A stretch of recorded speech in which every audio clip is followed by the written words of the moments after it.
दोस्तों आज की इस वीडियो में हम एक ऐसे गिरोह का खुलासा करेंगे जो कैंसर पेशेंट को पकड़ता है, जिसने टाई अप किया हुआ है डिफरेंट डिफरेंट लैब्स के साथ।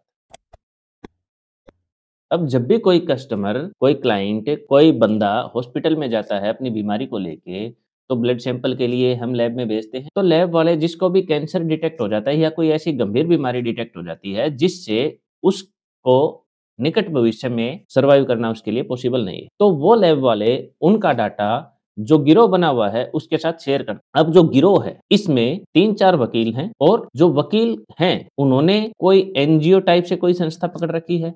अब वो उस एनजीओ टाइप की संस्था के थ्रू किसको पकड़ते हैं? एलआईसी या डिफरेंट बीमा कंपनी के किसी भी एजेंट को। अब एजेंट को जो भी वो लालच दे रहे हो कि मुझे एजेंट को पता के या नहीं बता के वो उनसे बीमा करवा लेते। अब वो जो एजेंट को पकड़ते हैं उसको ये नहीं बताते कि इसको कैंसर है, वो बताते हैं कि मेरे किसी रिश्तेदार में, मेरे किसी फ्रेंड में, मेरे किसी दोस्त का बीमा करवाना है, मेरे किसी दोस्त के फादर का बीमा करवाना है, मेरे रिलेटिव का बीमा करवाना है, तो आप इसका बीमा कर दो। और हमारा भी करता बिना आंख बंद किए उस पे भरोसा करके उसका बीमा कर देता है। मैंने पर्सनली जब इसकी इंक्वायरी की तो मुझे पता चला कि हिसार रोहतक डिवीजन में, खासकर हिसार, फतेहाबाद, हांसी या फिर जो राजस्थान से लगी जो बेल्ट है, इस बेल्ट में ये गिरोह काफी सक्रिय है। इसमें 3-4 वकील मिले हुए हैं और वकील उनका बीमा इसलिए करवाते हैं कि आपका क्लेम हम दिलवाएंगे। जब भी किसी का कैंसर डिटेक्ट होगा, मान लो किसी पार्टी को, तो वो उस पार्टी के पास जाते हैं कि आप बीमा करवा लो। पार्टी बेचारी अनजान होती है और जिसको कैंसर डिटेक्ट होगा वो बीमे को मना क्यों करेगा? वो यही सोचेगा कि चलो जाते-जाते जो भी फैमिली को हेल्प हो जाए। और वो वकील उनको एश्योरेंस दिलवाता है कि आपके क्लेम की, आपके जो डेथ क्लेम की अमाउंट मैं दिलवाऊँ। मैंने इतने-इतने फला-फला को दिलवाई। तो मेरी यही अपील है सभी अभिकर्ता साथियों से कि जो भी इस टाइप का कोई बीमा आए कि जिसको आप पर्सनली ना जानते हो और जो किसी रेफरेंस के थ्रू आए और जो आगे से चल के आए, उसको थोड़ा-सा आप ध्यान से देखो, उसकी इंक्वायरी करो और आँख बंद करके किसी का बीमा मत करो। अगर आप पर्सनली विजिट नहीं कर सकते तो कम से कम वीडियो कॉल के थ्रू आप उनसे ज़रूर बातचीत, उसको देखो, उससे डिफरेंट टाइप के सवाल पूछो। अटमोस्ट गुड फेथ का बहुत से लोग नाजायज़ फ़ायदा उठा रहे हैं। इससे उनका कुछ नहीं बिगड़ना। आपकी एजेंसी चाहे कितनी भी पुरानी हो, आपकी एजेंसी को कंपनी आपका जो रिन्यूअल कमीशन है उसको रोक देगी, आपकी एजेंसी को सस्पेंड कर देगी। मेरी ब्रांच में ऐसे 2-3 एजेंटों को सस्पेंड किया जा चुका भी है। अब देखते हैं उन पे क्या कार्रवाई होनी है। मैं हायर मैनेजमेंट से भी ये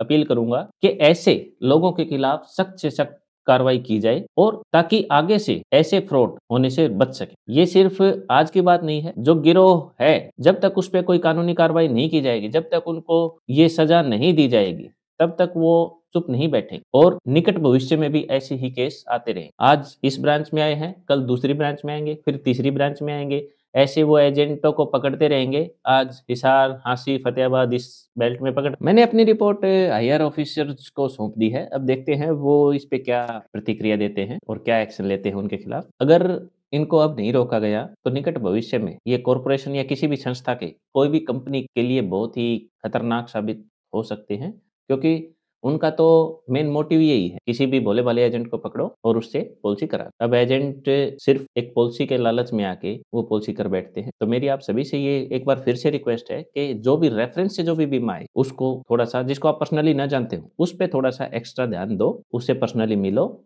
मिल के बीमा करो, क्योंकि एमएचआर आपकी भी लगनी है, आपके सीनियर की भी लगनी है, डीओ की भी लगनी है। एक गलती से आपकी एजेंसी सस्पेंड हो सकती है और उनकी नौकरी पे भी बात आ सकती है। और बीच में जो मैं नहीं आ पाया, बीच में जो मैं वीडियो नहीं बना पाया, उसकी वजह ये थी कि मुझे ब्रेन ट्यूमर हो गया। लगभग 2 साल पहले मुझे ब्रेन ट्यूमर डिटेक्ट हुआ था और पिछले साल मैंने जुलाई के आसपास मैंने जो ऑपरेशन करवाया। अब मैं बिल्कुल, लगभग दवाइयाँ चल रही हैं, लेकिन अब मैं स्वस्थ हूँ। तो कोशिश करूँगा कि इस चैनल को दोबारा से, जो आप लोगों के लिए नॉलेजेबल वीडियो जो मैं बना रहा था, बीच में कई सारे मैसेज भी आए मुझे कि सर आप वीडियोस मत रोको, चैनल को मत रोको, आप ऐसी वीडियो और बनाते रहो। लेकिन डॉक्टर ने मुझे कुछ चीज़ों से दूर रहने के लिए सजेस्ट किया था, तो इसी वजह से मैं जो कैमरा है, स्क्रीन टाइम है, वो कम से कम यूज़ कर रहा था। लेकिन अब डॉक्टर से कंसल्ट की है, तो अब थोड़ा-सा मैं बीच-बीच में थोड़ा-सा स्पीच में आपको गैप मिलेगा, क्योंकि ब्रेन का ऑपरेशन हुआ है, तो सारी फंक्शनैलिटी जो है वो ब्रेन से ही चलती। तो थोड़ा-सा स्पीच में वो फ्लो नहीं मिलेगा जो पहले हुआ करता,